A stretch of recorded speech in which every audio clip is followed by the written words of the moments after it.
Stella lived just 2 doors down from us when we were kids, and since we were in the same grade and shared a lot of the same classes, we became close friends almost naturally. There was never anything complicated or dramatic about it, just 2 kids growing up side by side, spending days lost in the simple pleasures of childhood. We'd catch frogs down by the creek, play catch in the yard, watch the clouds roll by on lazy afternoons, and ride our bikes through the neighborhood until dusk. Back then, none of us paid much attention to things like clothes. We were too busy living in the moment. I knew girls wore skirts and dresses, and boys wore tees and jeans, but it was just part of the backdrop of our days. It wasn't until around 7th grade that something shifted. That was when I really started to notice things differently, seeing Stella and maybe myself with a new awareness that I hadn't felt before. One afternoon, as we walked home from school, a question bubbled up in my mind that I couldn't keep to myself. I turned to Stella and blurted, "What's it like to wear a dress?" She shot me a curious look. "What do you mean?" "I mean, with your legs bare when you're outside," I explained, laughing a little at my own question. She chuckled and said, "You're being silly, I've seen you in shorts. It's basically the same thing." I paused, considering her answer. "No, it's not really the same," I insisted. "Shorts only go to mid-thigh, and everything above that is covered. With a dress, your legs are bare all the way up, almost to your underwear." Stella looked at me for a moment, her expression unreadable. She didn't say anything, but I could tell my question had caught her off guard, maybe as much as it had surprised me for asking. The rest of the walk home drifted into easy, familiar small talk, like it always did. When we reached her house first, she turned to me with a casual smile. "Want to come in?" "Sure," I said, following her inside. Her parents were still at work, so the house was quiet and ours to roam. We dropped our school bags by the door, and Stella, without missing a beat, took my hand, her eyes bright with an idea. "Come on," she said, leading me down the hallway to her room, a space I've been in countless times before yet always felt a bit like stepping into a different world. Once inside, she walked straight to her dresser and gave me a quick, evaluating glance. "We're about the same height," she said thoughtfully, opening a drawer. And before I knew it, she'd pulled out a dress and held it out to me, her face full of a playful kind of daring. "Now, go to the bathroom, put it on, and then come back out so I can see," she said, her tone both encouraging and a little mischievous. I froze, unsure what to think. Was she serious? Was this a joke? My mind was racing with questions, caught somewhere between confusion and curiosity. Before I could gather myself enough to respond, Stella took charge. She spun me around, gently nudging me toward the bathroom. "Don't just stand there, go," she insisted, laughing as she gave me a final playful push. Once inside, I closed the door and looked down at the dress in my hands, feeling its softness, the fabric foreign and strange against my skin. From the other side of the door, her voice floated through. "You can't come out until you put it on." With a deep breath, I gave in to the moment, slowly slipping out of my clothes until I was down to just my underwear. Then, I lifted the dress over my head and let it settle into place. It felt unusual, almost surreal, yet oddly liberating in a way I couldn't quite put into words. I nervously cracked open the bathroom door, stepping out into Stella's room where she stood waiting. The moment she saw me, a mischievous giggle escaped her lips. "Now, turn around, let me see," she instructed, gesturing with her hand.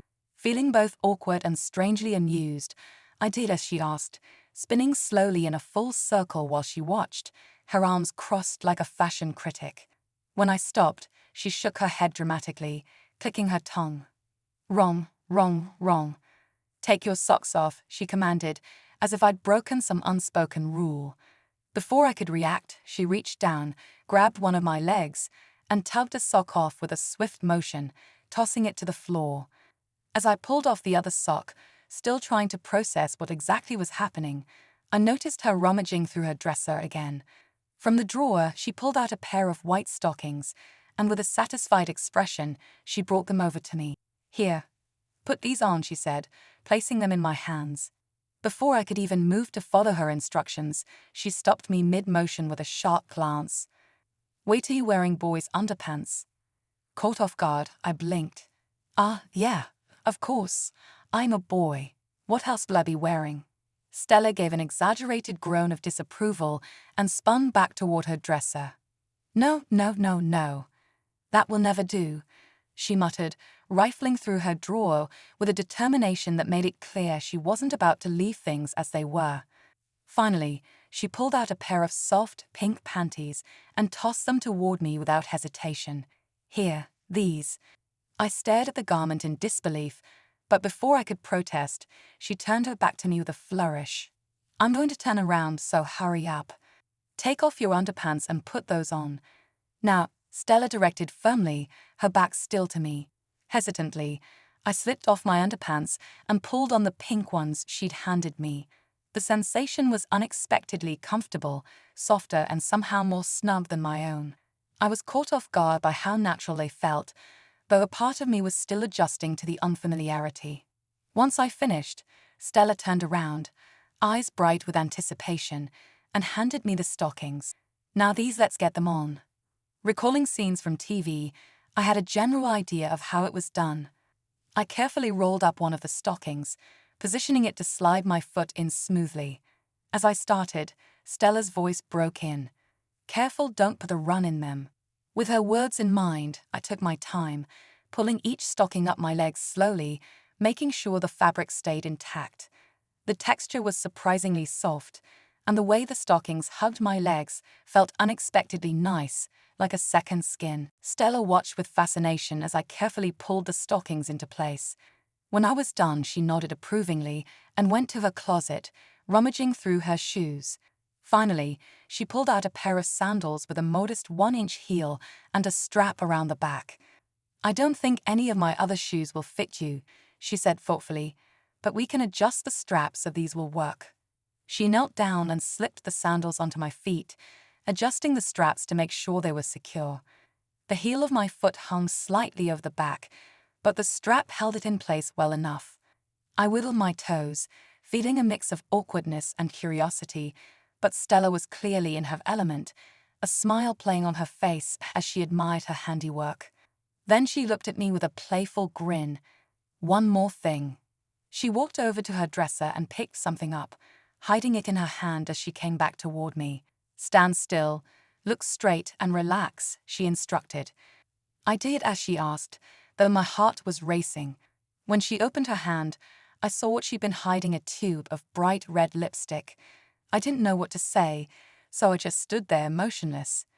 Stella placed one hand gently behind my neck, steadying me, and with the other, she carefully applied the lipstick to my lips, the bright red color standing out starkly against my face. The sensation was strange and unfamiliar, but I found myself staying still, letting her work with a quiet focus. My mind was racing as Stella finished applying the lipstick. She capped it with a soft click, then casually swiped some onto her own lips, all the while glancing back at me with a satisfied smile. There, she said, stepping back to admire me. Don't you look pretty? I swallowed, feeling a rush of unfamiliar emotions that I could barely understand. How is it? Do you like it? She asked, eyes shining with genuine curiosity. I opened my mouth, but no clear answer came out. Well, was all I managed, though deep down, there was a strange, exhilarating feeling rising inside me, a sensation both new and wonderful. Stella smiled knowingly, taking my arm in hers and guiding me over to the mirror in her room. Standing there, I saw myself reflected back, dressed in her clothes, my lips painted a bright, bold red. It was me, and yet it was someone else too. Someone I hadn't met before, but felt an odd, unexplainable connection to.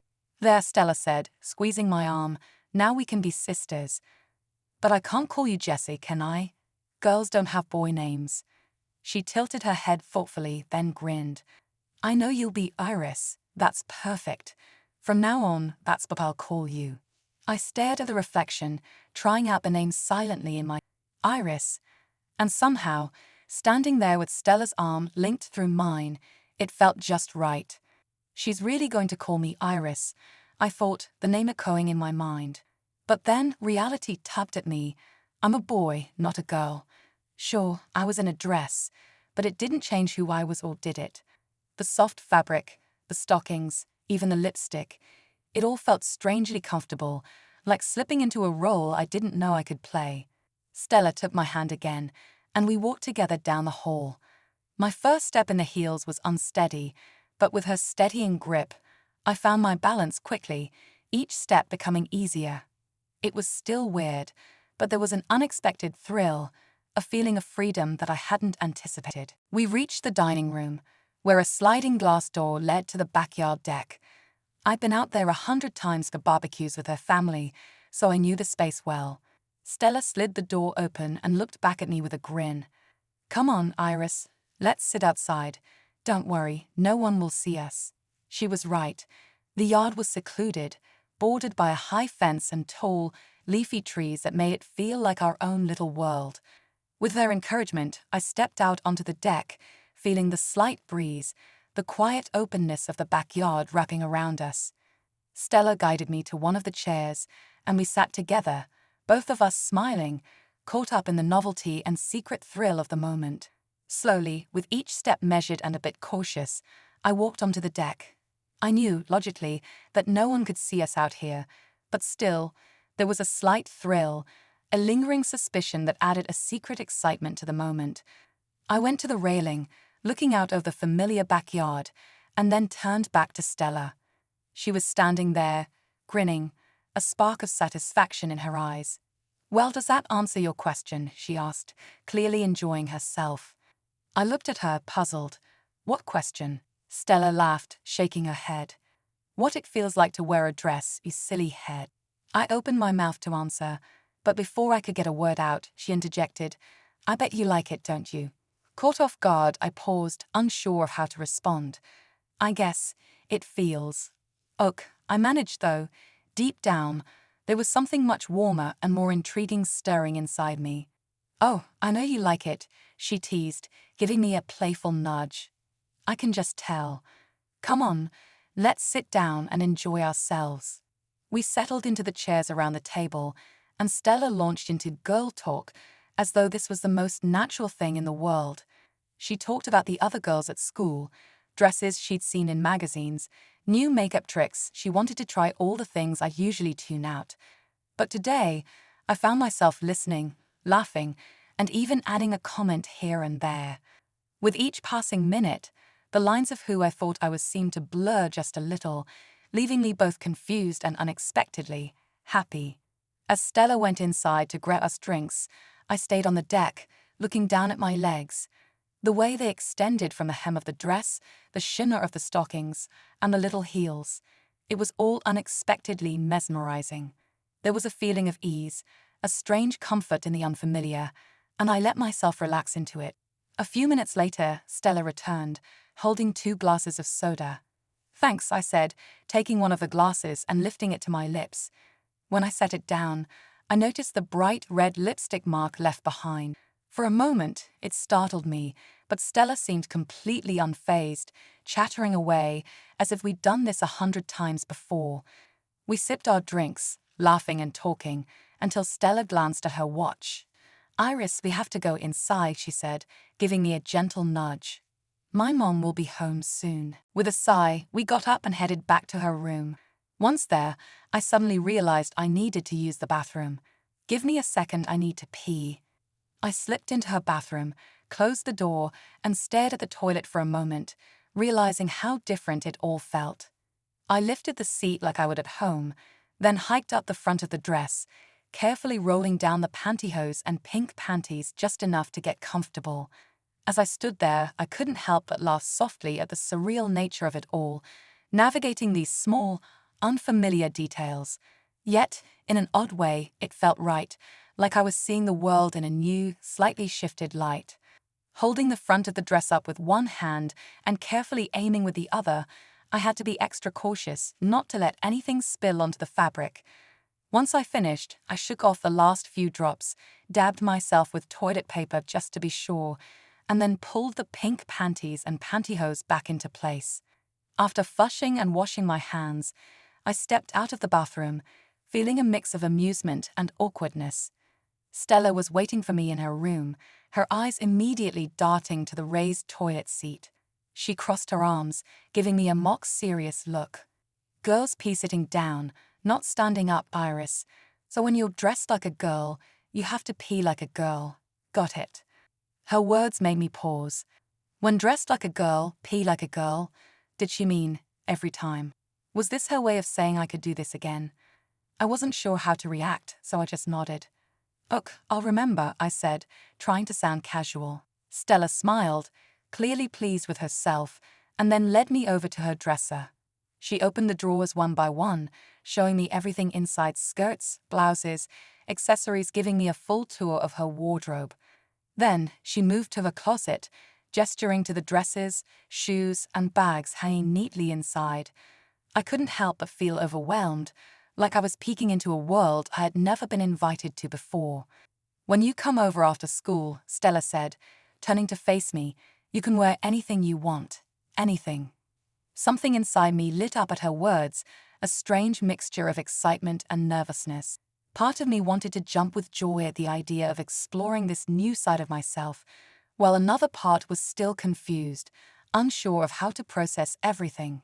"Ugh," I replied, feeling a smile tug at my lips despite my uncertainty. "That sounds like fun." As Stella slipped out of the room, leaving me alone, her words echoed in my mind. "We can be sisters." I looked into the mirror, and the reflection staring back at me felt both foreign and familiar. Something deep inside whispered that this felt right, that there was something here I hadn't fully realized about myself. But with that feeling came an edge of fear. What if anyone found out I liked this? The thought unsettled me, but I didn't have time to dwell on it. I moved quickly, changing back into my regular clothes, wiping the lipstick carefully from my lips, and hanging the dress neatly in her closet. The stockings and panties went discreetly into the hamper.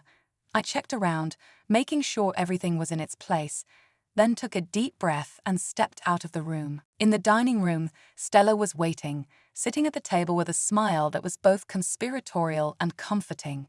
She'd set out our school books and even emptied both our book bags to make it look like we'd been studying the whole time. 2 glasses of soda sat on the table, looking identical to the ones we'd had on the deck.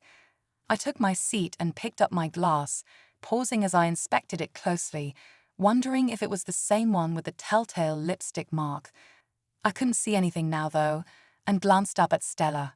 She noticed my hesitation and grinned. "See, no one would ever guess," she said with a wink, as if to say our secret was safe. There was a lightness to her expression, a quiet reassurance that somehow made everything feel okay. With that, we both turned to our books, settling into the comfortable routine of study, but that feeling of new possibility lingered, like a small flame waiting to grow. The sound of the garage door startled us both, and Stella shot me a quick look. "Get studying," she whispered, and I immediately picked up my English book, pretending to be deeply engrossed. Moments later, her mom walked in, taking in the scene of the two of us at the table with a satisfied smile. "Hi, honey." "Hi, Jessie," she greeted us. "I see you two are being very studious today." We both responded in unison, and she gave a pleased nod before heading to the kitchen. "I better get started on supper before your father gets home. Are you staying for dinner, Jessie?" "Oh, I wish I could," I replied, closing my book, "but my mom's expecting me. I better get going." Stella quickly helped me pack up my things, and as she walked me to the door, she leaned in close. "See you tomorrow, sis," she whispered, her eyes twinkling with mischief. I couldn't help but smile back at her, feeling a quiet thrill at the secret bond we now shared. The next day at school, Stella found me between classes, her eyes bright with excitement. "Didn't you have fun yesterday?" she asked, a knowing smile on her lips. Strangely, I did, I admitted, feeling a mix of nervousness and anticipation. "It was really enjoyable. I want to do it again." Stella's face lit up. "I'm glad. Today we can try a few of my skirts. There's one I just know will look perfect on you." The rest of the school day passed in its usual way, but my mind was somewhere else, thinking about what lay ahead. After the final bell, Stella and I walked home together, laughing and chatting as though we hadn't a care in the world. Once we reached her house, We spent the rest of the afternoon in her room, trying on skirts, each one a new adventure, each one a small step into an exciting, uncharted part of myself. Our after-school routine soon became a cherished ritual. Almost every day, we'd head to Stella's house, and I would transform into Iris. Stella taught me everything: how to apply makeup, walk gracefully, sit with poise, even the delicate, practiced way to bend down to pick something up without losing the illusion. With each lesson, I felt a unique part of myself awaken, a part that felt as if it had been waiting patiently all along. Then, about 2 months later, as we sat in the living room watching TV, Stella introduced a new addition to my look: an old wig she'd found while cleaning out the garage. It had once belonged to her mother, but Stella had cleaned and brushed it until it looked almost new. When she helped me put it on, she gasped, covering her mouth. "Wow, Iris," she said, her voice a mix of awe and excitement, "you really do look like a pretty girl now." I glanced at my reflection in the mirror, feeling my heart race. The girl staring back looked so different from the boy I saw every morning, her features soft, her hair framing her face just right. I barely recognized myself, but I couldn't deny the thrill I felt at the sight. We went back to our usual routine, content and tired after all the small but exciting transformations. We just had a snack and were relaxing in front of the TV when suddenly the front door opened. Stella's father stepped in, home earlier than usual. The comfortable, safe world we created in her living room seemed to freeze, and I could feel the weight of his gaze as he took in the scene. His eyes moved slowly, pausing on me with an expression I couldn't quite read: caution mixed with curiosity. He didn't seem angry, but there was an unmistakable tension in the air as he tried to process what he was seeing. Stella's face tensed slightly, but she kept her composure, glancing at me with a look that was somehow reassuring, as if to say, "Just stay calm. We're in this together." Stella's father was an imposing figure, broad-shouldered, with a presence that spoke of his years as a Marine drill sergeant. When he walked into the room, my heart almost stopped. He looked directly at me, his expression curious but calm, and then he asked, "Well, who is this beautiful lady, Stella?" As he casually removed his coat, I could feel my pulse racing, and I was certain Stella felt just as tense. If he discovered who I really was, I had no idea how he'd react, but I imagined it wouldn't be good. Stella, gathering her courage, stepped up and said, "Daddy, she's my new friend Iris from school. She's new here, and I invited her over." He paused, considering her explanation for a moment that felt like an eternity before he nodded. "Oh, I see. Well, you two have fun. I have a lot of work to do." Then he turned to me, giving a small nod. "Feel at home, dear," he said warmly, and headed upstairs. The relief was instant but powerful, like a wave washing over both of us. We'd narrowly escaped, and it took everything in me not to jump up and run. Yet, at the same time, there was a strange, unexpected feeling of pride blooming inside me.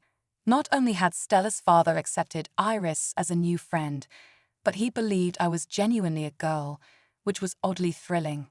Stella grabbed my hand, and we quietly slipped back into her room, closing the door behind us. Through the door, we could hear her father's muffled voice as he made a call upstairs. The tension started to ease a bit, and I could finally breathe. Stella looked at me with a reassuring smile and squeezed my hand. "You did great," she whispered, as if sensing the mix of fear and excitement inside me. Her words gave me a bit of confidence, enough to start feeling at ease again. Somehow, we'd made it through this close call, and in that moment, being Iris felt more real than ever. The anxiety in the room was thick, and I could see the worry in Stella's eyes. The risk of being caught felt all too real, and for a moment, I wondered if all of this had been a terrible mistake. "What should we do, Stella?" I asked, my voice barely a whisper. "I'm thinking," she replied, her tone as nervous as mine. It was such a close call, I thought for sure we were busted. My instinct was to change back into my regular clothes and leave immediately. "Maybe I should just change fast and get out of here," I suggested, starting to stand up. But Stella shook her head quickly, reaching out to stop me. "No, you can't. Not while my dad's still around. If he sees you mid-change, We did get into serious trouble, she insisted.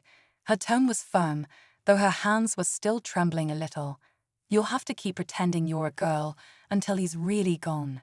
Just then, we heard footsteps approaching the door, and both of us froze, our hearts pounding. It was her father again.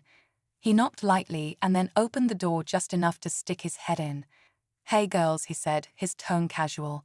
"I just got a call from a client.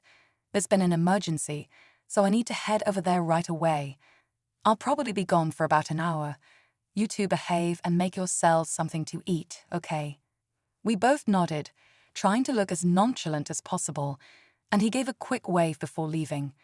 We listened intently to his footsteps, then the front door closing, and finally the car engine pulling away down the street. Only once we were absolutely sure he was gone did I finally let out a breath. Without another word, I hurriedly started to change, stripping off the dress, the stockings, and the wig, moving as fast as I could. Stella helped me gather everything up, putting the wig and the clothes away just in case he came back unexpectedly. Once I was back in my regular clothes, I could feel the tension finally beginning to melt away. We looked at each other and burst out in quiet, relieved laughter. "That was way too close," Stella said, her smile a mix of amusement and lingering anxiety. I nodded, still catching my breath. But somehow, I think we pulled it off. Stella helped me carefully wipe away the last traces of makeup, her touch gentle and soothing. Once the eyeliner and lipstick were gone, I slipped back into my boy clothes, feeling an odd sense of calm settle over me. It was strange, though I was back to my usual self. A part of me felt like I was leaving something important behind. But for now, the immediate danger was over, and both Stella and I were visibly relieved. She gave me a small, tired smile, the kind that said, "We made it through this." Without thinking, I leaned in and kissed her softly on the cheek. For a moment, neither of us moved. Stella blinked, a little surprised, but then she smiled, her cheeks turning a rosy pink. "See you tomorrow," I whispered, feeling a strange mix of gratitude and affection. "See you tomorrow, Iris," she whispered back, the use of Iris sending a little thrill through me. I slipped out the door, the cool evening air brushing against my face as I ran home as fast as I could, my heart still racing, but now for a different reason. The fear was gone, but in its place was something new. I felt different, alive in a way I hadn't before. It wasn't just the excitement of fooling Stella's father, though that had been terrifying. It was something deeper, something that lingered inside me. I had been a girl in disguise, and although it had been nerve-wracking, I had really liked it. Over the next few days, I found myself thinking about it constantly. The clothes, the makeup, the feeling of slipping into that other version of myself, Iris. What started as an innocent game with Stella had stirred something I couldn't ignore. Every glance in the mirror now felt incomplete, as if I was only seeing half of who I really was. Stella must have sensed it too, because one afternoon after school, as we walked home together, she bumped her shoulder gently against mine and said, "You know, you can be Iris whenever you want. Not just here. I mean it." Her words hung in the air between us, and I felt my heart flutter. "You wouldn't mind?" I asked softly, glancing at her, both nervous and hopeful. "Mind." She smiled, her eyes warm and sincere. "I like Iris, and I like you, no matter how you dress." I felt my breath catch, the warmth of her acceptance wrapping around me like a blanket. For the first time, I wasn't scared, I felt understood, even loved. And then, standing there on the sidewalk, Stella reached for my hand, intertwining her fingers with mine. My heart raced, but this time it wasn't fear. It was the beginning of something new, something beautiful. From that moment on, things were different. We spent more afternoons together, not just dressing up, but talking, sharing, and exploring who we were both as individuals and with each other. It was scary at times, but with Stella by my side, I knew I didn't have to face it alone. Somewhere along the way, the lines between Iris and the person I was outside of Stella's room began to blur, and I was okay with that. Stella leaned closer, her voice soft but certain. "Whatever happens, we'll figure it out. Together." And with that, I knew I didn't have to hide anymore. Whether I was Iris or not, I had found something real with Stella: friendship, acceptance, and maybe even love. And as we walked home hand in hand that day, I realized that no matter what the future held, I wasn't afraid. For the first time, I felt free.